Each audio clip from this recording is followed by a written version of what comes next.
अस्सलाम वालेकुम। पीडीएम का इजलास हो रहा है 25 तारीख को और एक आम क्यास रही है और गॉसिप है, पॉलिटिकल गॉसिप कहना चाहिए। हो सकता है कि उसके अंदर बहुत बड़ी सदाकत हो, क्योंकि पाकिस्तान तहरीक इंसाफ के वज़रा के रद्द-ए-अमल को देख के लगता है कि सब कुछ अच्छा नहीं है, चीज़ें उनके हाथ से निकल रही हैं और कुछ परेशानियाँ या दबाव है उनके ऊपर, जिसके बायस पूरे पाकिस्तान में, वो कराची में बैठा वज़ीर हो तो वह भी वही बयान दे रहा है, जो इस्लामाबाद में है वो भी वो दे रहा है, जो लाहौर में है वो भी वही बयान दे रहा है। क्या चीज़ तवक्को है? तवक्को ये है कि 25 को पीडीएम नो कॉन्फिडेंस के हवाले से फ़ाइनल मूव कर सकती है, कि नो कॉन्फिडेंस लेकर आते हैं और जल्द लेकर आते हैं। 25 को अगर इजलास है तो अगले 3, 4, 5 रोज़ में लेकर आते हैं, एंड ऑफ द मंथ या early first week of Feb कह लें या एंड ऑफ जनवरी कह लें। ये रूल आउट मत करिए, संजीदा खबर है, इसके ऊपर बाकायदा पेशरफ्त हो रही है। और अगर पीडीएम इसके ऊपर इत्तफाक़ राय कर ले और Peoples party which is likely to be on board on this issue, तो पीपल्स पार्टी और पीएमएलएन अगर दोनों इत्तफाक़ राय से एक तारीख का तयन कर लेते हैं कि 30 या 31 जनवरी को नो कॉन्फिडेंस मोशन मूव करते हैं, तो पाकिस्तान तहरीक इंसाफ कहाँ स्टैंड करेगी? अगर तो उसके एलाइज उसके साथ खड़े रहें तो फिर तो तहरीक इंसाफ को ख़तरा नहीं होगा, लेकिन अगर उसके एलाइज उसके साथ नहीं खड़े होते उस दिन, जिस दिन नो कॉन्फिडेंस मोशन आती है, काफ लीग साथ छोड़ जाती है, एमक्यूएम पीछे हट जाती है, जीडीए का या बाप का कोई इशू पैदा हो जाता है, तो पाकिस्तान तहरीक इंसाफ को अपनी हुकूमत बचानी नामुमकिन हो जाएगा। ये एक सवालिया निशान है, मेरे पास इसका वाज़ेह जवाब नहीं है कि इनके लाइज उस दिन इनके साथ खड़े होंगे या नहीं, लेकिन एक सीरियस मूव होने जा रही है 25 तारीख को। ये एक बड़ी ख़बर के तौर पर आप इसको ले लीजिए कि 25 तारीख को पीडीएम के इजलास के अंदर नो कॉन्फिडेंस मोशन के हवाले से हतमी तारीख का तयन किया जा सकता है। पीपल्स पार्टी उस तारीख का साथ देगी और अगर हुकूमत की इत्तेहादी जमातों में से कोई एक जमात टूट जाती है, जो काफ और एमक्यूएम के मतलब क्यास राय यही है कि वो हुकूमत से ज़्यादा खुश नहीं है और टूट सकते हैं, तो 172 का नंबर रिक्वायर्ड है नो कॉन्फिडेंस मोशन को पास होने के लिए। अगर अपोजिशन ये नो कॉन्फिडेंस मोशन मूव करती है तो उस दिन उस तारीख को इन्हें 172 नंबर्स हाउस में इनके पास होने चाहिए। क्या वो ये कर सकते हैं या नहीं कर सकते, ये बिग इफ़ है अभी। लेकिन इसको मैं यहाँ छोड़ूँ तो इसको इस्टेब्लिश करने के लिए कि ये क्या पाकिस्तान तहरीक इंसाफ के ऊपर दबाव है, तो इनके वज़रा के बयानात की एक सीरीज़ है पूरी, जिसको मैं एक के बाद एक चला सकता हूँ, जिससे बड़ा खुल के नज़र आ रहा है कि इनके हालात इस वक्त अच्छे नहीं है, पाँव के नीचे से ज़मीन सरक रही है और ये परेशानी के आलम में। शेख रशीद साहब वो कहते हैं कोई डील या ढील नहीं हो रही। भाई शेख साहब से किसने जाके मशवरा किया कि डील या ढील हो रही है, नहीं हो रही। ग्राउंड सिचुएशन रिफ्लेक्ट कर रही है कि सूरत हाल। ये शेख साहब का बयान सुनिए। कोई नौस तब्दीली नहीं आती, कोई डील नहीं हो रही, छोड़े परे, ढील भी नहीं हो रही। पहले शायद ढील की बात थी, अब तो ढील भी नहीं हो रही। चारों शरीफ माइनस हैं सियासत से। ये 2-3 महीने प्राइम मिनिस्टर ने कहा बड़े अहम हैं, फरवरी, मार्च, अप्रैल तक। अप्रैल के बाद हालात ठीक हो जाएंगे, वैसे भी रमजान होगा, उसकी बरकतें होगी, अपोजिशन शिकस्त खाएगी और इमरान खान इंशाल्लाह 5 साल पूरे करेंगे। फरवरी मार्च क्यों अहम है? शेख साहब अगर उसका जवाब देते तो हमें सबको खुल के पता चल जाता कि वो इसीलिए अहम है कि अपोजिशन जो है एक बाकायदा गेम प्लान के तहत सारी चीज़ें करने की कोशिश कर रही है कि पहले नो कॉन्फिडेंस मोशन लाई, नो कॉन्फिडेंस मोशन के बाद एक शख्स किसी को भी वो जिस पे इत्तफाक़ राय होगा वो अबूरी वज़ीर-ए-आज़म बन जाएगा। वो शख्स जो भी आएगा वो कुछ इलेक्टोरल रिफॉर्म्स के हवाले से कुछ इस्लाहात जो भी दरकार हैं वो करके तो फिर एक केयर टेकर सेटअप की तरफ मूव करेंगे। ये इनका मंसूबा है। हो सकता है कि 100% नाकाम हो जाए, हो सकता है कि इनको कुछ पाँव रखने की जगह मिल जाए। फवाद चौधरी इंफॉर्मेशन मिनिस्टर क्या कहते हैं वो भी दिखाइएगा। पीएमएलएन के अंदर भी एक बड़ी इंटरेस्टिंग रेस लगी हुई है। 4 जो इनके बड़े लीडर हैं, जब ये किसी से मिलने गए तो चारों ने उनको कहा कि देखें जी, ये नवाज शरीफ ने तो वाकई मुल्क के साथ बड़ा बुरा किया है, आप हमें क्यों नहीं सोचते। चारों पहली सफ में बैठते हैं, बताइए आप। अब 4 लीडर किससे मिलने गए, ये हम क्यों उम्मीदवार हैं? क्योंकि वज़ीर-ए-आज़म तो प्राइम मिनिस्टर इमरान खान है इस वक्त पाकिस्तान के, तो उनको कोई हटा रहा है कि जिसकी वजह से उन्होंने अपना पेश किया। फवाद चौधरी साहब ने इसका भी जवाब नहीं दिया। DGISPR लास्ट प्रेस कॉन्फ्रेंस, उन्होंने इस चीज़ को एक्चुअली तो बोला था कि आप डिस्कस ही मत करें, बोले ही ना, लेकिन हुकूमत के अंदर जब ऊपर से नीचे तक interior minister, information minister, governor सारे एक ही बात बोलें तो मेरी मजबूरी है कि मुझे डिस्कस करना है। दिखाइएगा उन्होंने क्या बोला था। ये सब स्पेकुलेशंस हैं, कयास आ रही हैं, जिनमें से जिसको मैं बेसलेस स्पेकुलेशन कहूँगा। अगर कोई इस तरह की बात कर रहा है डील की या कोई इस तरह की बात करता है, मैं आपसे रिक्वेस्ट करूंगा कि उन्हीं से सवाल करें कि कौन कर रहा है डील, क्या है उसके मुहर्रकात क्या हैं, व्हाट इज द एविडेंस कि कोई डील कर रहा है। ऐसी कोई चीज़ नहीं है। और अगर कोई ऐसी बात करता है तो मैं आपसे सिर्फ ये रिक्वेस्ट करूंगा कि उसकी डिटेल भी उनसे ज़रूर मांगें। जिन वज़रा ने ये बयान दिए वो तो इसकी डिटेल देने से कासिर हैं, लेकिन अपोजिशन के एक मेन रहनुमा जो उन्होंने कहा ना कि 4 लोग पहली सफ़ में बैठे होते हैं, तो उन पहली सफ़ वालों में से एक मेरे साथ मेहमान शख्सियत हैं एहसन इकबाल साहब, पाकिस्तान मुस्लिम लीग नवाज़ के सीनियर रहनुमा। Ahsan sahab very warm welcome. Waleed Iqbal sahab PTI से हमें ज्वाइन करेंगे लाहौर से। वलीद साहब आपको भी खुशामदीद। एहसन साहब आपसे स्टार्ट करूँगा। आप लोग चारों पहली सफ़ में बैठे होते हैं, आप चारों का नाम, चारों में से अयाज सादक भी थे, शायद खाकान अब्बासी भी थे और शहबाज शरीफ भी थे। बड़ा अरसे से नाम आप लोगों के घूमते फिरते रहे। कोई डील वील कर रहे हैं आप कहीं जाके? शुक्रिया नदीम साहब। मैं समझता हूँ कि हुकूमत जब भी मुश्किलात में गिरती है, जब भी हालात उससे बेकाबू होते हैं, वो एक बेपर की इस तरह की जिसे कहना चाहिए कि कॉन्स्पिरेसी थ्योरी फ्लोट कर देते हैं ताकि टॉक शोज़ उसमें कंज्यूम हो जाएं। लोग इस पर बात ना करें कि स्टेट बैंक की जो ख़ुद मुख्तारी है उस पर कैसे कॉम्प्रोमाइज़ किया गया। आज जो बात होनी चाहिए, आज पाकिस्तान भर में जो किसान हैं वो दर बदर के ठोकरें खा रहे हैं, उनको यूरिया खाद नहीं मिल रही। जो हमारे दौर में 1400 रुपए की बोरी मिलती थी, आज 2900 रुपए तफसील की तरफ आता हूँ। महंगाई में लोग किस तरह बेकाबू हो गए हैं, बिजली के बिल, गैस के बिल किस तरह उन पर क्या आप चारों की कोई रिसेंट मीटिंग कोई ऐसी किसी से नहीं हुई? बताएं ना। देखें ना, अगर उन्होंने कहा है, मैं उसके मुकाबले में मैं आपको खबर देता हूँ। खबर असल में यह है कि PTI के अंदर 4 लोग हैं। एक का ताल्लुक जो है वो आप समझिए कि है साउथ पंजाब से, एक का KP से, एक का जेलम से और एक हाइब्रिड हैं कराची और इस्लामाबाद के। ये 4 लोग लाइन में लगे हुए हैं कि इमरान खान साहब तो फेल हो गए हैं, इनकी फेलियर के नतीजे में असेंबलियां ना टूटें, हम पर मुतबादल वज़ीर आज़म का हाथ रख दिया जाए या कबूल कर लिया जाए तो हम इस निज़ाम को 2023 तक खींच सकते हैं। तो आपने कहा 4 PTI के लोग हैं, एक साउथ पंजाब से, एक जेहलम से, एक KP से और एक को आपने कहा कि हाइब्रिड है, हाइब्रिड कराची और इस्लामाबाद से। वो कह रहे हैं कि प्राइम मिनिस्टर इमरान खान की जगह उन्हें मुतबादल कैंडिडेट के तौर पर कंसिडर कर लिया जी कर लिया जाए। तो ये असल में PTI के अंदर ये सियासत चल रही है, उसको ये छुपाने के लिए हम पर कर रहे हैं। हम में से किसने 4 ने किससे मुलाकात करनी है? हमसे तो कोई, हम तो अपोजिशन है। असल सियासत तो इस वक्त हुकूमत के अंदर हो रही है, हुकूमत की अलीफ जमातों में हो रही है कि इस हुकूमत को कैसे बचाया जाए। बात आप भी सही कह रहे हैं और बात वो भी ज़्यादा गलत नहीं कह रहे, क्योंकि आप चारों का नाम भी घूम रहा है। इसलिए घूम रहा है कि नवाज शरीफ स्टैंड्स डिस्क्वालीफाइड। अगर कोई आइनी तौर पर कोई रास्ता ना निकला, अभी उनकी कानून में गुंजाइश नहीं है। मरियम नवाज डिस्क्वालीफाइड भी और कौमी असम्बली की रुकन भी नहीं है। तो घूम फिर के अगर कोई नो कॉन्फिडेंस की शक्ल में आपकी तरफ से कैंडिडेट सामने आएगा तो 4-5 नाम जो ऑब्वियस हैं, एहसन इकबाल, अयाज सादिक, ख्वाजा आसिफ, शहबाज शरीफ, शायद खाकान अब्बासी, यही नाम है जो सामने आते हैं। लेकिन देखिए ना, मैंने तो शायद आपसे इस मसले में पहले ही बात की, जो मेरी सियासी एक तज्जिया है या जो मालूमात हैं या एक पॉलिटिकल IQ है, उसमें हमारी थोड़ा सा मैं अपने प्रोड्यूसर 1-1.5 महीने के लिए कोई तैयार नहीं होगा कि जमात की तरफ से वजीर आजम बन के इनका गांधा 1-1.5 माह आपने क्यों लफ्ज़ इस्तेमाल किया? मेरे समझने वाले प्रोड्यूसर्स को भी आसानी हो जाए और देखने वालों को भी। आपने क्यों कहा कि 1-1.5 माह के लिए कोई आसानी नहीं? देखिए ना, इसलिए कि अगर नो कॉन्फिडेंस होता है तो ये जो सेटअप होगा ये 1.5 साल तो मुल्क को नहीं खींच सकता। ये कितना अर्सा? ये ज्यादा 1-2-3 महीने इंटरम पीरियड होगा, नए इलेक्शन कराने होंगे, तो इस दौरान मेरा नहीं ख्याल जो वज़ीर आज़म नो कॉन्फिडेंस के बाद बनेगा वो 1-2 माह से ज़्यादा के लिए नहीं होगा। मेरा ख्याल है कि इंतहाई मुख्तसर मुद्दत जिसमें नए इंतखाबात की राह हमवार की जाए, उसका इंतज़ाम किया जाए और उसके बाद केयर टेकर्स आ जाएं, और उसके बाद केयर टेकर्स आ जाएं और इलेक्शन। और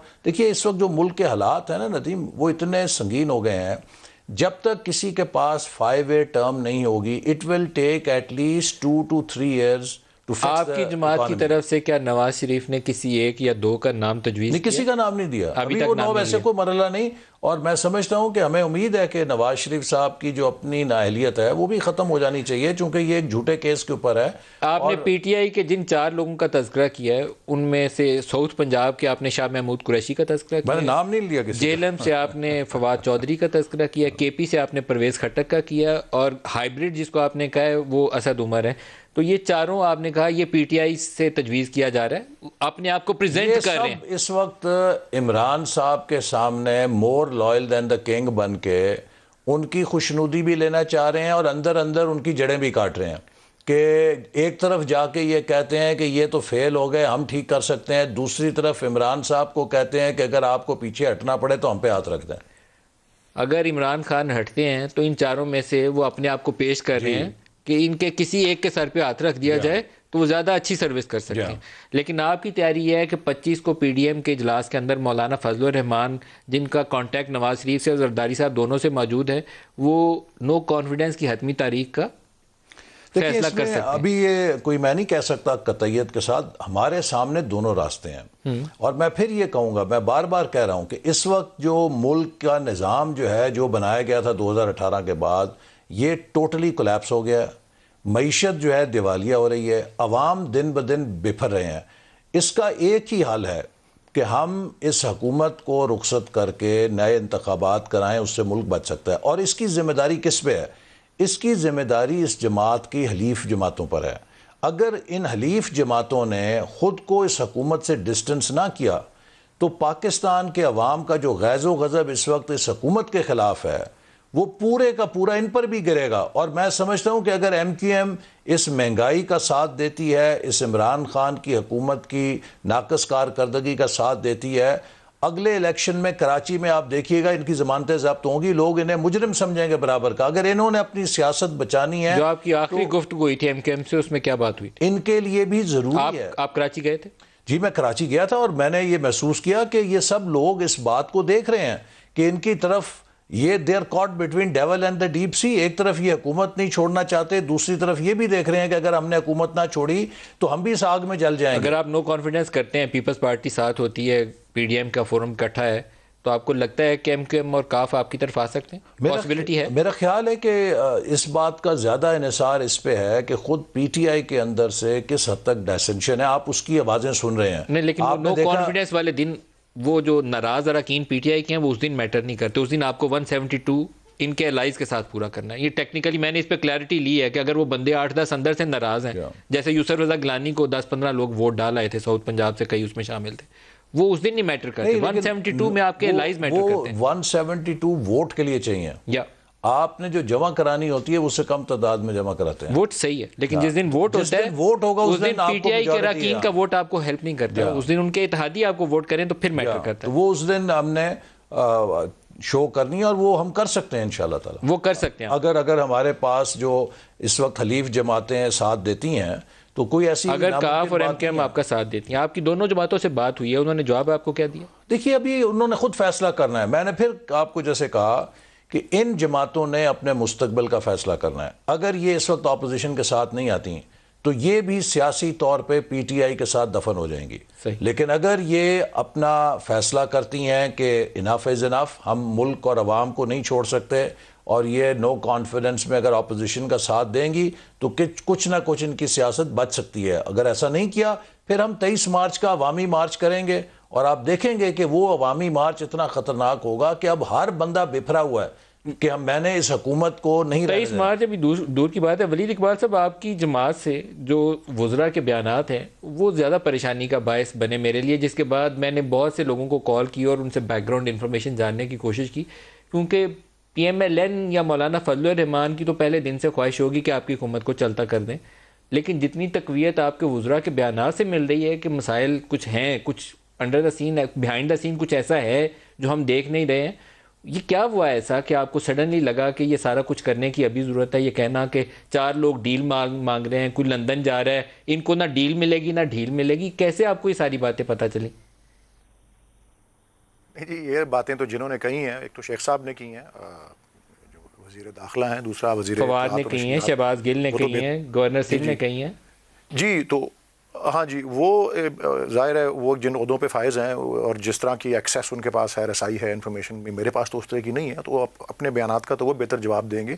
लेकिन मैं तो कतई तौर पे आपने ये अल्फाज इस्तेमाल किए कि आपके लिए परेशानी का बाइस बने ये बयानात जो हैं वुज़रा के, तो मुझे बड़ी हैरत है, आपके लिए क्यों परेशानी का बायस बने? आपका ऐसे क्या जाता है, कोई इधर हो या उधर हो? देखिए मुझे इससे फर्क नहीं पड़ता कि हुकूमत आपकी है या इनकी है। हमारे लिए परेशानी का इसलिए सबब बनते हैं कि कोई पोलिटिकल क्योस या नारकी वाली सिचुएशन मुल्क में ना पैदा हो। तो बीइंग पाकिस्तानी तो परेशान होना चाहिए ना, स्मूथ सेलिंग होती रहे फिर ठीक है। नहीं जी, नहीं, अल्हम्दुलिल्लाह ऐसी कोई बात नहीं है जी। ये मेरे ख्याल में एहसन इकबाल साहब ने बहुत सी बातें की हैं, और मैं एक जुमले के अंदर अगर उसका एक जवाब दूं तो ये है कि ग्लास जो है वो आधा भरा हुआ भी होता है, आधा खाली जो है उसको ना देखा जाए सिर्फ। इन्होंने मईशत का क्या है कि ये दिवालिया जो है वो हुआ है बकौल इनके। मैं ये आपको अर्ज कर दूं कि हर मईशत के जो मईशत का जवाब देने से पहले ये जो सियासी मामला अगर उसका जवाब मैं सिर्फ ये कह रहा हूं, आपको लगता है कि नो कॉन्फिडेंस मोशन आपके ऊपर आने वाली है? क्या पीडीएम 25 को ये फैसला कर सकता है? पहले सियासी बात कंक्लूड करें। देखें जी, मैं सियासी बात ज़रूर कंक्लूड करता हूं, लेकिन मैं ये ज़रूर कहना चाहूँगा कि दिवालिया की हालत में और एक पाताल में गिरा के मईशत को ये छोड़ के गए थे। ये बड़ा मुआवजा है और बड़ा हमारा एफर्ट है कि उसको अपने पाँव के ऊपर हमने खड़ा रखा है। मैं ज़रूर ये कहना चाहता हूँ, सियासी बात का मैं ये जवाब देता हूँ, ये क्या नो कॉन्फिडेंस लेके आएंगे। एक बात को मैं ज़रूर तस्लीम करता हूँ कि अदम एतमाद की तहरीक एक आइनी तरीका है। ये बात काबिल तहसीन है कि अगर वो ये तरीका अपनाना चाहते हैं तो ज़रूर अपना शौक़ ये है जो पूरा कर लें। ज़रा थोड़े से इसके बैकग्राउंड में अगर आप जाएँ तो अभी आप देख लें कि ये चार रोज़ कबल था या 3 रोज़ कबल था कि ये finance supplementary bill 2021 national assembly में मंजूर हुआ। गिनती आपके सामने है, इनके अपने लोग नहीं आ रहे थे। कितने लोग, 12 थे या 14 थे जो मिसिंग थे। 150 से 168 का आप मुआवजा कर लें, जो उस वक्त पार्लिमानी जमहूरियत में तो यही होता है ना कि नंबर्स ज़्यादा हों तो आप अक्सरियत जो है आपकी वाज़ेह होती है। पहली बात। दूसरी बात आपके पास भी नहीं थी, जिन बिलों पर यह तनकीद कर अक्सरियत नहीं थी, नहीं वो ठीक है, कुछ लोग अपना कोविड का शिकार भी हैं, कुछ इस तरह भी है, बहुत से लोगों को कोविड हुआ हुआ है, आपको बहुत से लोग नहीं आ सके, चलें, लेकिन बहरहाल इनका और हमारा फ़र्क तो आपने देखा। और ये जिन बिलों के ऊपर ये तनकीद कर रहे हैं कि स्टेट बैंक वाले पे ये कर दिया, और ये खैर अपने वक्त में जो स्टेट बैंक की अमेंडमेंटें अप्रूव की थी, अभी वो एक अलग टॉपिक है जिसमें जाए बगैर आप बात दुरुस्त कह रहे हैं। ये बात मैंने इनसे पहले पूछी कि आपके पास अपॉर्चुनिटी थी इन बिलों की वोटिंग के ऊपर, तो आप हुकूमत को कौमी असेंबली में डिफीट दे सकते थे। मैंने भी अभी सवाल इनसे पूछा थोड़ी देर पहले प्रोग्राम। बिल्कुल ठीक है, मैं आपका स्टेट बैंक लॉ के ऊपर ट्वीट्स किए हैं, मैं उसको डिस्कस करता हूं। तो आपके ख्याल में ये जायज सवाल है, बिल्कुल फाइनेंस बिल में पूरे कर लेने चाहिए थे या स्टेट बैंक के लॉ के ऊपर पूरे कर लेने चाहिए थे जो नहीं कर सके? ये मैं ये अर्ज करता हूं, आप ये ना सिर्फ पूरे कर, आप जरा इसकी अलामती पहलू को भी देखें कि जब ये बिल पहले दफा पेश हुए थे, आई थिंक वो अभी 2021 खत्म नहीं हुआ था, उसके आखिरी दिनों में ये बिल पेश हुए थे। पहले जिस दिन ये बिल पेश हुए हैं, संजीदगी का आलम इनका ये देखें कि ना इनके अपने जो PMLN के सदर हैं और जो अपोजिशन के लीडर हैं वो वहाँ मौजूद थे ऐवान के अंदर, ना PPP के जो सदर हैं या वो दूसरे शरीक चेयरमैन हैं या ये हैं वो पेश हुए थे।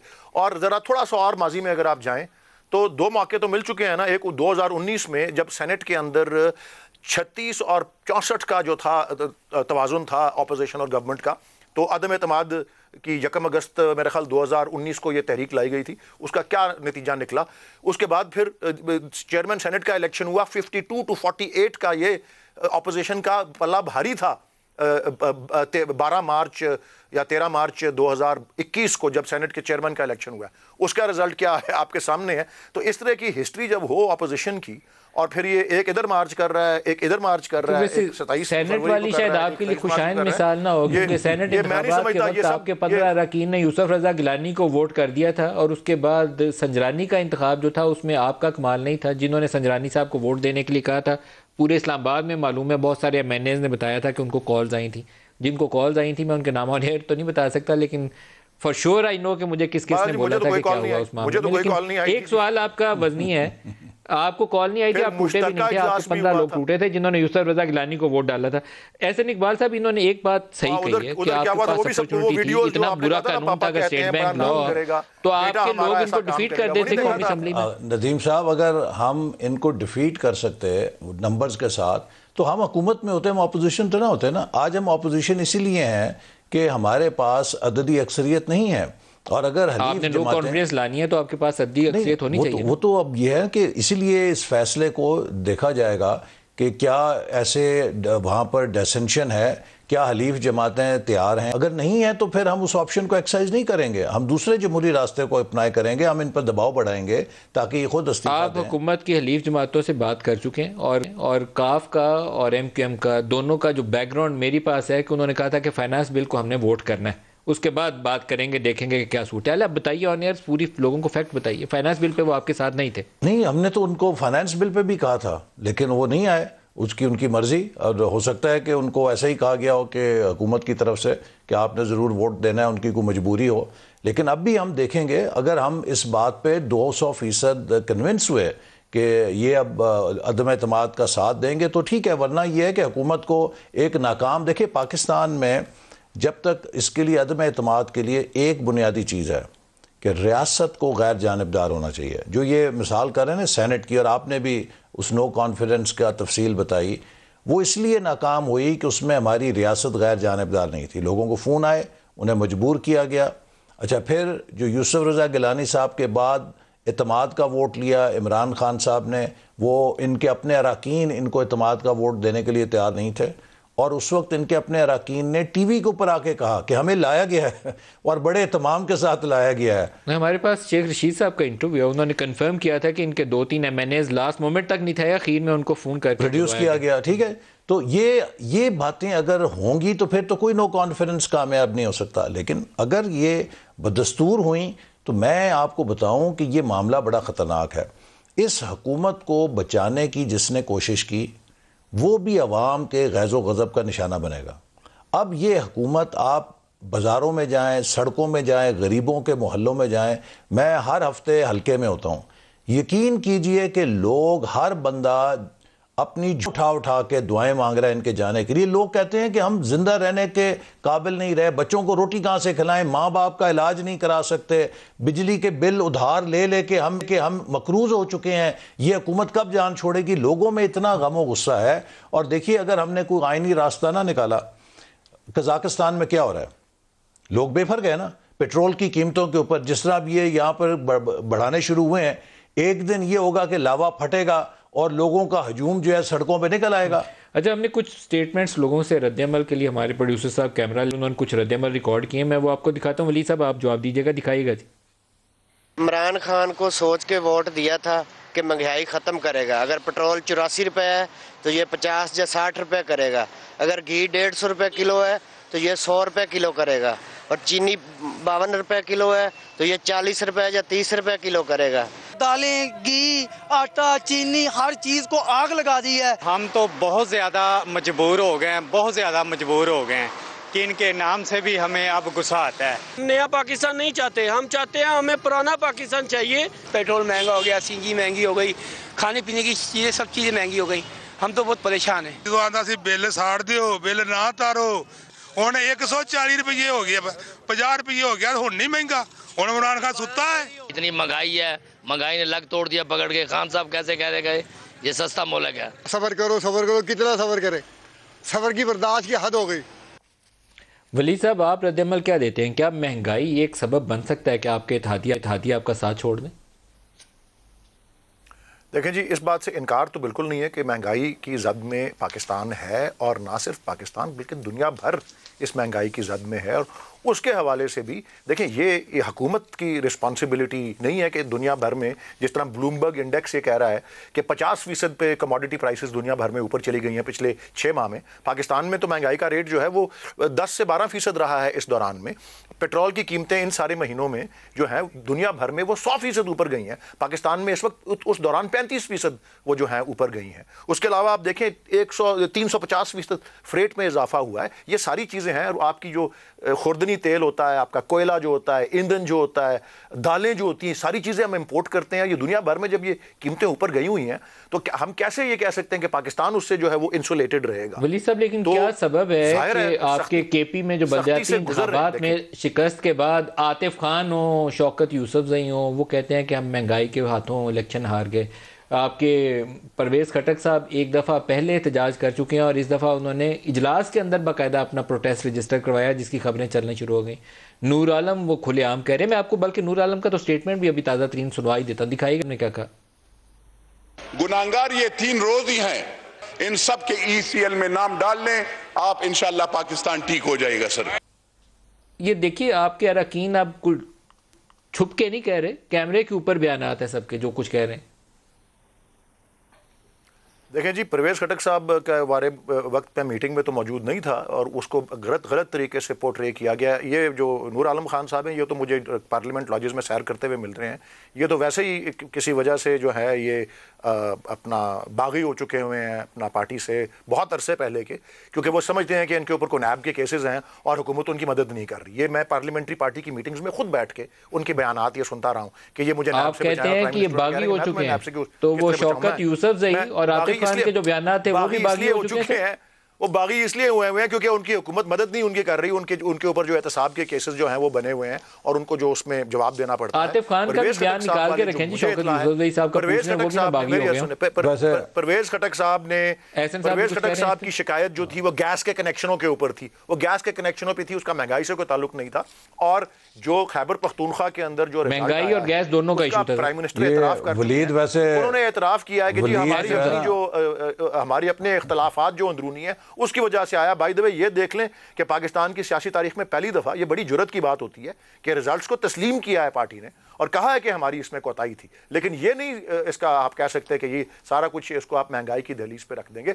हुकूमत जो कुछ कर सकती है, कुछ कह रहे हैं, मैं ये कहूंगा कि नहीं, उनकी बारी आएगी, उनको आपने बहुत टाइम दिया है। मैंने कह रहा हूं उनको बहुत टाइम दिया। हुकूमत जो कुछ इन मुश्किल हालात में कर सकती है, गरीब के बोझ को हल्का करने के लिए वो कर रही है। राशन कार्ड के जरिए जो आपके 13 करोड़ लोगों को जो सब्सिडी मिल रही है, इस पे आटे पे, खुर्दनी तेल के ऊपर, दालों के ऊपर, वो है। आपका सेहत कार्ड है, आपका कामयाब पाकिस्तान प्रोग्राम है, कामयाब जवान प्रोग्राम है, मेरा पाकिस्तान मेरा घर है। जो तरीका कर सकती है गरीब को रिलीफ देने का जो उसके बस में है, जो कोविड के दौरान जिस तरह की रिलीफ दी, ये आसान काम था और इतनी बड़ी चैलेंज के अंदर और दुनिया भर में जो मुश्किलात पड़ी हुई हैं, ये आप मैं ये कह रहा हूं कि उनका जवाब ले लीजिए। मैं समझता हूं कि ये जो इनका बयान है ना कि जी महंगाई पूरी दुनिया में है, ये देखें, ये समझते हैं कि लोगों का शऊर जो है वो शायद पागल हैं, लोगों को पता नहीं है। यही आप कोई पढ़े लिखे लोग हैं हुकूमत वाले।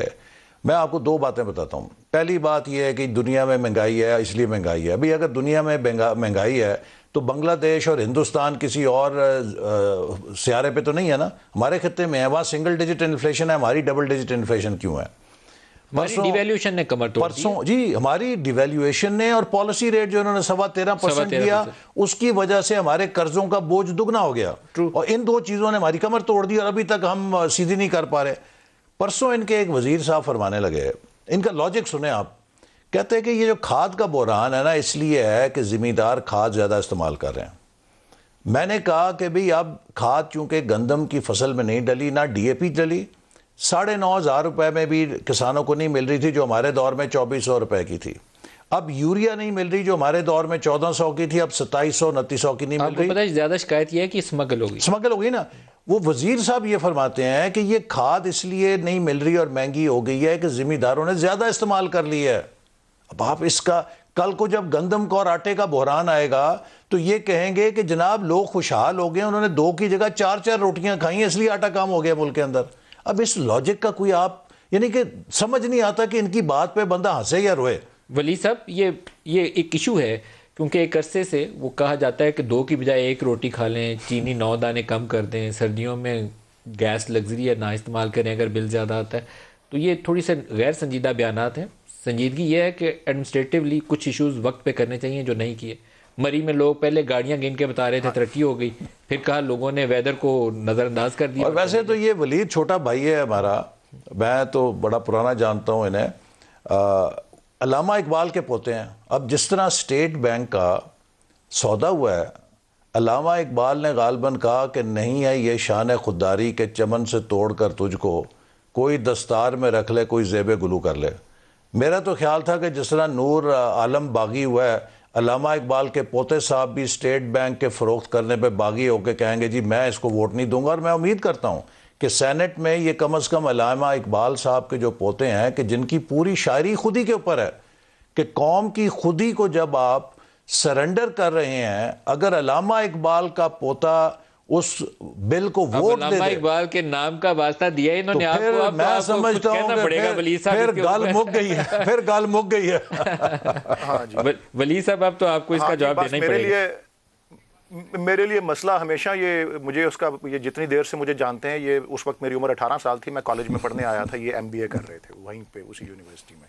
और मैं पहले साल में कॉलेज के आया था, फ्रेशमैन जिसे कहते हैं, लेकिन मुझे उससे पहले से इसका सामना है कि मुझे हर वक्त अपने शजरा नसब के साथ जो है वो हर गुफ्तगू में जो है उसको फिर जोड़ दिया जाता है। मैं, आपने कहा ना गैर संजीदा बयानात, मैं एक बड़ा संजीदा बयान देना चाहता हूँ, और ये बात असेंबली में भी हुई और वज़ीर ख़जाना ने भी इस पर, क्योंकि अभी इन्होंने कर्ज़ों की बोझ की बात की ना, मैं और उसका एग्जांपल ज़रा ले लें कि वज़ीर पहले इसका जवाब तो दे दें कि क्या स्टेट बैंक लॉ के ऊपर आप सेनेट में उसके खिलाफ वोट करेंगे कि नहीं करेंगे? मैं तो यही तो जवाब दे। 37 अरब रुपए के हमने कर्जे लिए हैं हमारी गवर्नमेंट ने, ये वज़ीर ख़जाना ने नेशनल असेंबली में बयान दिया। उसमें से कितना इस्तेमाल हुआ पिछले कर्जे वापस करने में? वो 29 अरब था, यानी 78%। चले मेरे वज़ीर ख़जाना की फिगर मोटा हिसाब ये है कि मजमूई कर्जे और लायबिलिटीज 30 अरब से 30,000 अरब से बढ़ के 51,000 अरब हो चुकी हैं। 21,000 अरब आपका तोहफा है खुदी जो है वो, मैं कह रहा हूं कि जी फलसफा खुदी का शिकार हम हैं या फलसफा खुदी का शिकार वो है जो जितने कर्जे हम ले रहे हैं उसमें 78 या 76% जो है इनके कर्जे वापस देने में लगा रहे हैं। तो आप मुझे ये बता दें अगर वापस किए होते तो बढ़ क्यों जाते? मैं संजीदा बात कर रहा हूं, अगर कर्जे वापस किए होते तो बढ़ क्यों जाते? और दूसरे जो ये कर्जे वापस दे रहे हैं ना, उसमें आपकी अपनी ही फैसलों का कसूर है कि आपने इंटरेस्ट रेट दुगना किया। इसलिए जब हमने हुकूमत छोड़ी थी डेट सर्विसिंग तकरीबन 1500 अरब थी और आपके 2 सालों के अंदर वो 2900 अरब के करीब 2700-2900 अरब पहुंच गई, क्योंकि आपने पॉलिसी रेट डबल किया। जैसे ही 13.25 पे गए थे 3000 अरब क्रॉस कर ली।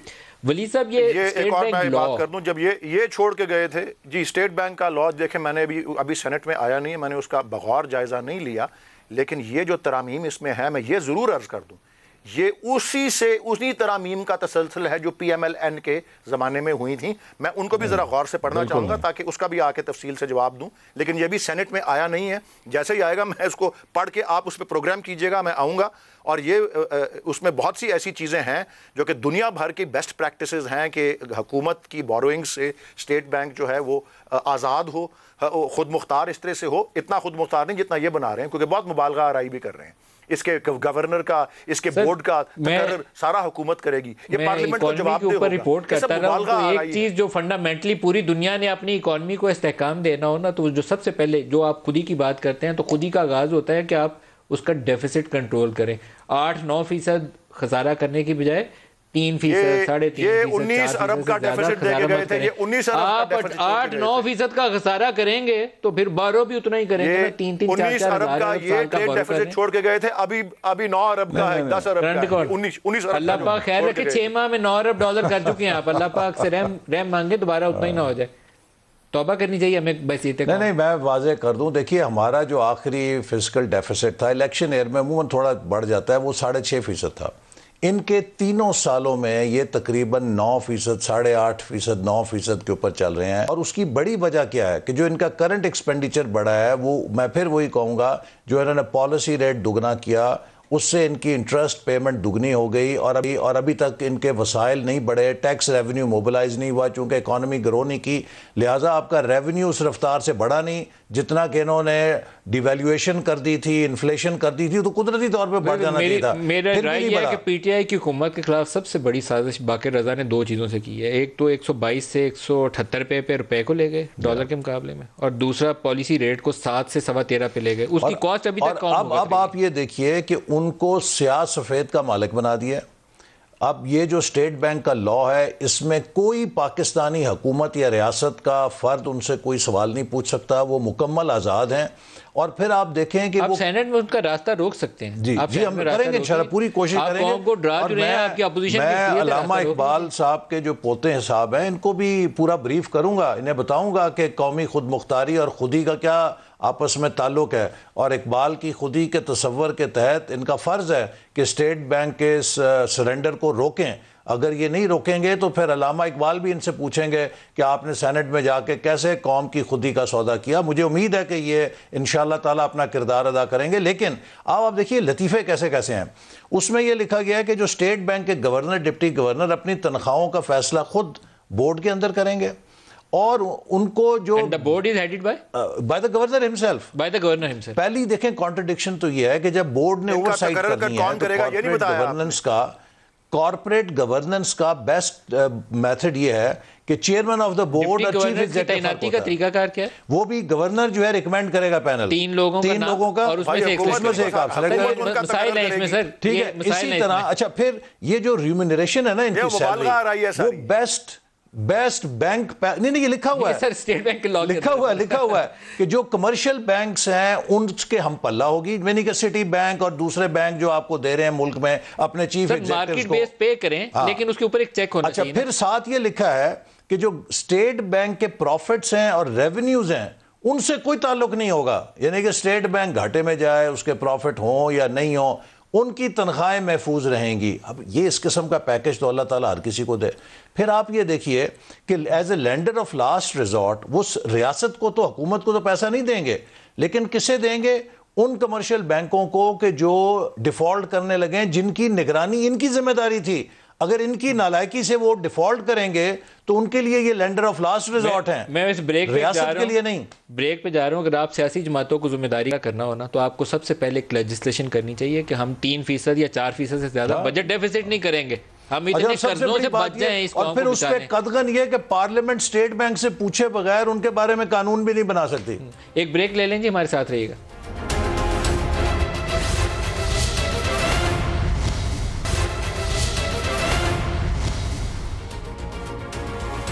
प्रोग्राम में दोबारा खुश आमदीद कहता हूँ। 25 तारीख को PDM का इजलास होगा और ये अहम इजलास है जिसमें PDM के अंदर मौजूद जमातें, जिसमें अभी पीपल्स पार्टी शामिल नहीं है, इस तारीख का तयन कर सकती हैं कि नो कॉन्फिडेंस मोशन मौजूदा हुकूमत के ख़िलाफ़ कौमी असम्बली में वो कब पेश करेंगे, और क्या पाकिस्तान पीपल्स पार्टी उनका साथ देने के लिए उसी तारीख के ऊपर रजामंदी का इजहार करती है।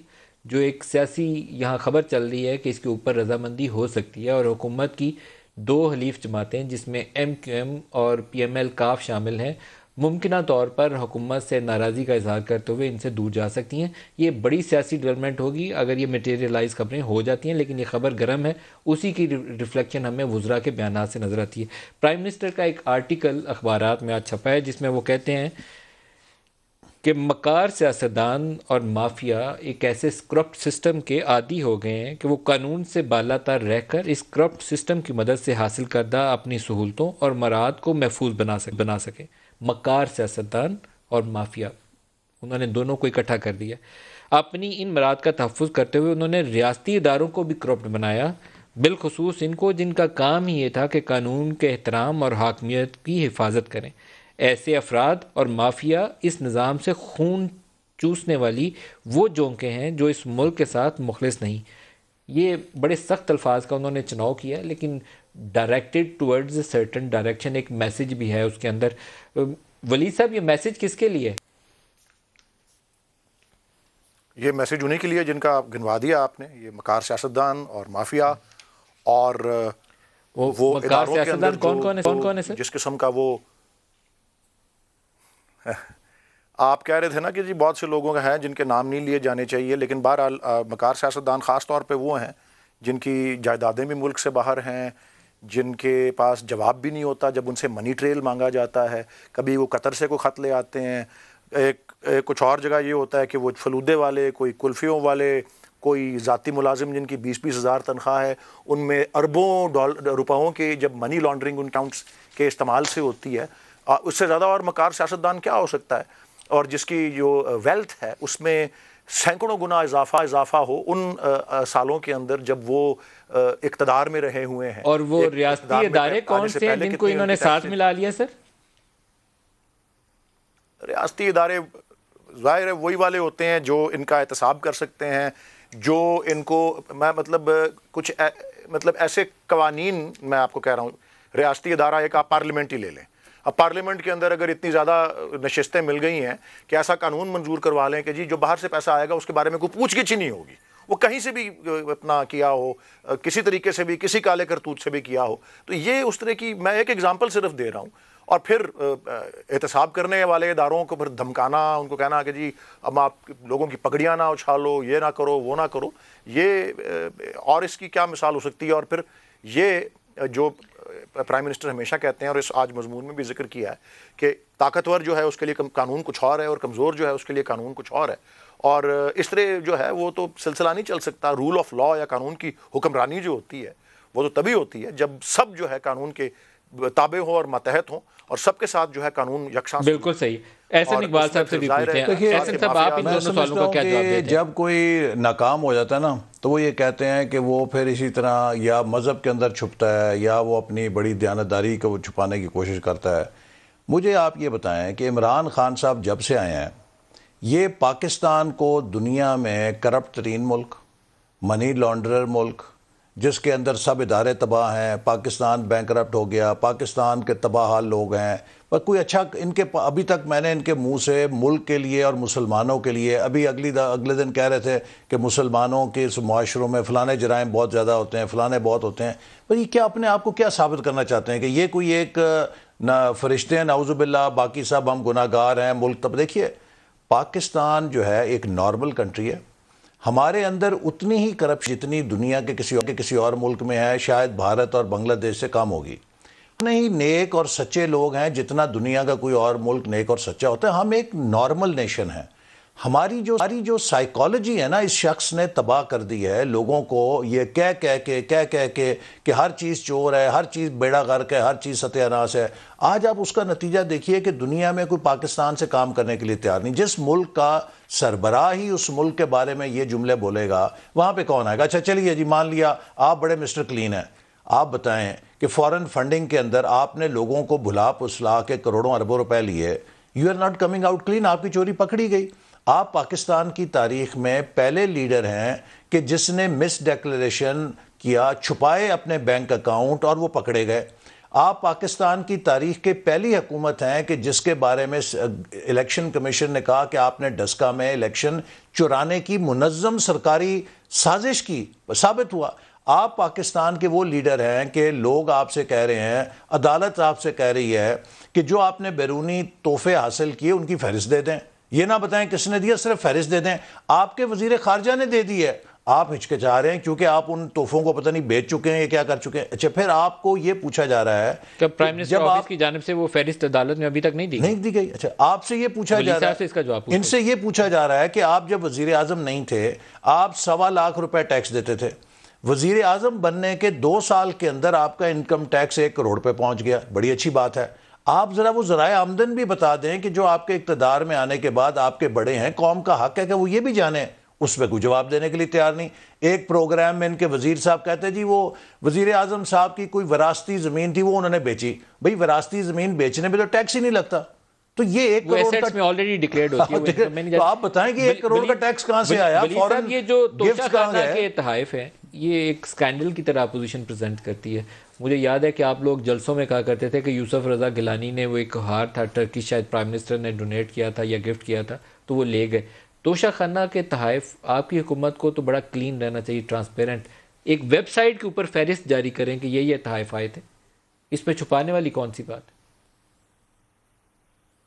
देखें जी, मैं आपको ये अर्ज़ कर सकता हूँ कि कोई भी तोशाखाना से जो मुताल्लिक कार्रवाई है वो हर कायदे और कानून के मुताबिक है, और जहाँ कोई ख़िलाफ़ वर्जी हुई थी वो उसका जवाब अभी भी दे रहे हैं। वो जो कार्स के बारे में जो आसिफ जरदारी साहब ने और मियाँ नवाज शरीफ ने जो मिली भगत करके वहाँ से कार्स और वो ऑटोमोबाइल्स का जो तोहफे आए हुए थे वो, और फिर यस जो यूसुफ रजा गिलानी साहब वाला जो सिलसिला था वो कानून के खिलाफ। सर इन्होंने लिस्ट देना, आप इनसे पूछें तो ये मैंने इनसे पूछा था इनके लोगों से, तो सर इन्होंने कहा एक घड़ी का नाम लिया, मैं आपको बता देता हूँ कि एक कोई घड़ी थी बड़ी महंगी थी, और एक इन्होंने कोई क्लाशनकोव का कहा कि पता नहीं 300 तोले की बनी हुई क्लाशनकोव थी। मुझे नहीं पता ऐसी कोई क्लाशनकोव होती, लेकिन मुझे यही बताया इन लोगों ने। मैंने कहा क्या आप तोशाखाना का शोर मचाते हैं? अगर इन्होंने बताया तो हीरो का सेट है, 3 तोहफे, किसने वो खुर्द-बुर्द की और किसकी जेब में पैसे गए? अगर इनको इतना पता है कि वो कौन से असासे हैं तो ये भी बताए ना कि कौन से किसकी जेब में। नहीं, हम तो देखिए ये कह रहे हैं कि ये अभी फॉरेन फंडिंग केस की उन्होंने इतनी लंबी कहानी डाली, जब वो तोहफे तोशाखाना वाले किसने लिए ये तो बताएंगे ना, तब पता लगेगा। ये क्यों नहीं? देखिए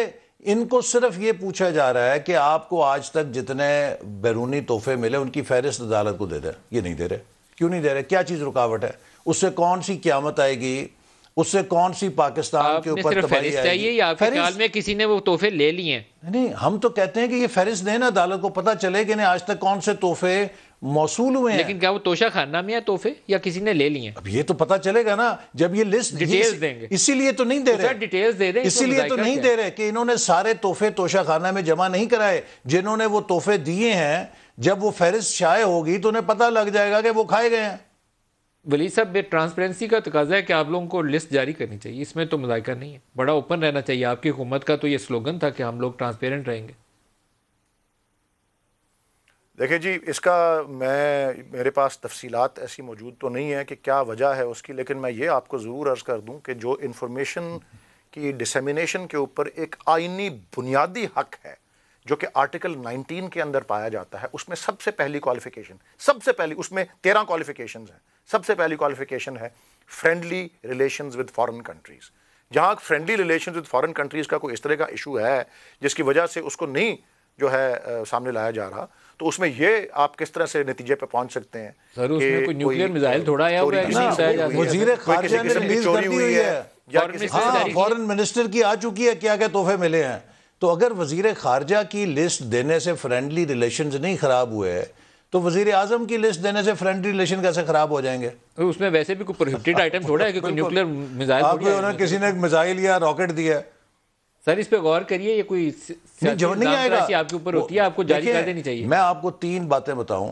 फॉरेन फंडिंग केस, उसका कोई जवाब नहीं, इनकम टैक्स कोई जवाब नहीं, इसी तरह तोहफों का कोई जवाब नहीं। में इनकी बारी जब आएगी फिर पता लगेगा कि जवाब किसके पास है। दूसरों को चोर कहते हैं, लेकिन अब दस्तावेजी तौर पे साबित हो गया है कि जितने माफियाज हैं, आटा mafia, sugar mafia, pharma mafia, dollars का mafia, smuggling mafia, hoarding mafia, सब इनकी काबीना में बैठे हैं। क्या कार्रवाई की है? और वलीद इकबाल साहब, आप सबका आज के लिए इतना इजाजत दीजिए। अल्लाह हाफिज।